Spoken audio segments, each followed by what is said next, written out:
कुछ गीत हैं वो जो कैंपेन में इस्तेमाल किए गए थे वो लगातार बज रहे हैं और जो कार्यकर्ताओं का जो उत्साह है यहाँ पर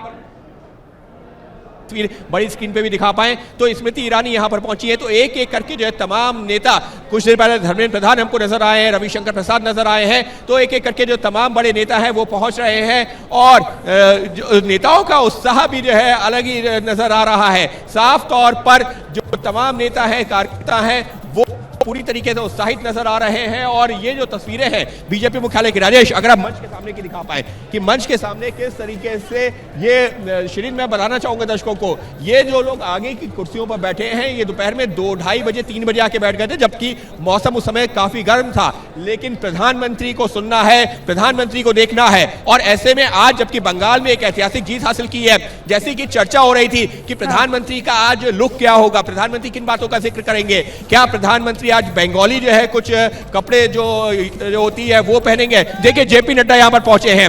राजेश अगर हम बड़ी स्क्रीन पे दिखा सके जो यहाँ पर लगी हुई है, तो जेपी नड्डा पहुंच गए हैं, पूर्व अध्यक्ष, और वो जो है यहाँ पर पहुंचे हैं। नितिन नवीन जो कि मौजूदा अध्यक्ष है वो पहले ही पहुंच चुके थे। तो एक एक करके तमाम बड़े नेताओं के पहुंचने का सिलसिला शुरू हो चुका है। स्मृति ईरानी आगे आते हुए, तरुण चुग उनका जो है अभिवादन करते हुए, तो तमाम नेता जो यहाँ पर नजर आ रहे हैं, कोई जो है आसमीज गमछा पहना रहा है, तो कोई बंगाली अगर गमछा है या और कोई वस्त्र तो वो पहनाया जा रहा है। तो निश्चित तौर पर माहौल पूरी तरीके से जो है एक तरीके से यहाँ पर जिसको कहते हैं चार्ज्ड अप, वो कहना गलत नहीं होगा। लेकिन शिरीन, अब यहाँ पर चर्चा क्या हो रही थी? चर्चा ये हो रही थी आज जब प्रधानमंत्री यहाँ पर आएंगे तो वो बंगाल को लेकर तो बोलेंगे, लेकिन जब भी प्रधानमंत्री चुनाव जीतने के बाद आते हैं तो अगले जहां राज्यों में चुनाव हो रहा होता है उसका भी एक मंत्र दे जाते हैं कार्यकर्ताओं को। बिहार चुनाव जीता था, बंगाल की बात करके गए थे। आज जब बंगाल का चुनाव जीत लिया है उसकी तो जिक्र करेंगे। क्या आगामी जो विधानसभा चुनाव होने उत्तर प्रदेश, उत्तराखंड, पंजाब जैसे राज्यों में, उनको लेकर भी कुछ कहेंगे? किरेन रिजिजू, केंद्रीय मंत्री किरेन रिजिजू भी यहाँ पर पहुंचे हैं। तो एक एक करके जो तमाम नेताओं के पहुंचने का सिलसिला शुरू है। जेपी नड्डा जो कि पूर्व अध्यक्ष हैं, उनका जो है अभिवादन किया जा रहा है। तो निश्चित तौर पर जेपी नड्डा आगे नजर आ रहे हैं, किरेन रिजिजू पीछे नजर आ रहे हैं। तो एक एक करके तमाम नेता पहुंच रहे हैं।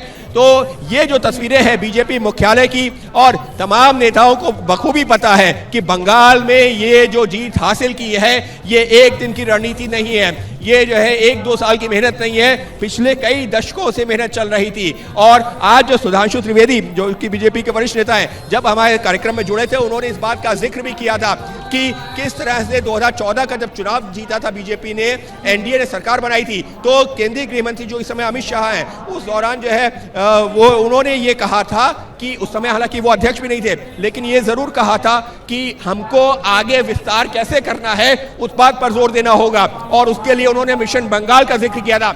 आप झालमुड़ी लेकर आ गए क्या? और जी झालमुड़ी खत्म नहीं हो रही है, झालमुड़ी लगातार आती जा रही है, बनती जा रही है और लोगों को दी जा रही है। तो ये वो झालमुड़ी था जिसने दूसरे चरण का टेम्पो सेट किया है। जहां माछ भात की जो बात हो रही थी तो वहीं झालमुड़ी की बात हो रही थी। तो फिलहाल कुछ इस तरीके से तस्वीरें बीजेपी मुख्यालय में, जहां पर झालमुड़ी भी है, जहां पर रसगुल्ला वो पूरी तरीके से चार्ज्ड अप है। तो निश्चित तौर पर तस्वीरें ये बता रही हैं कि बीजेपी ने किस तरीके से पूरा पश्चिम बंगाल में जो एजेंडा सेट किया वो जनता के बीच पहुंचा। और देखिए एक गीत सुनवाने की कोशिश भी करते हैं।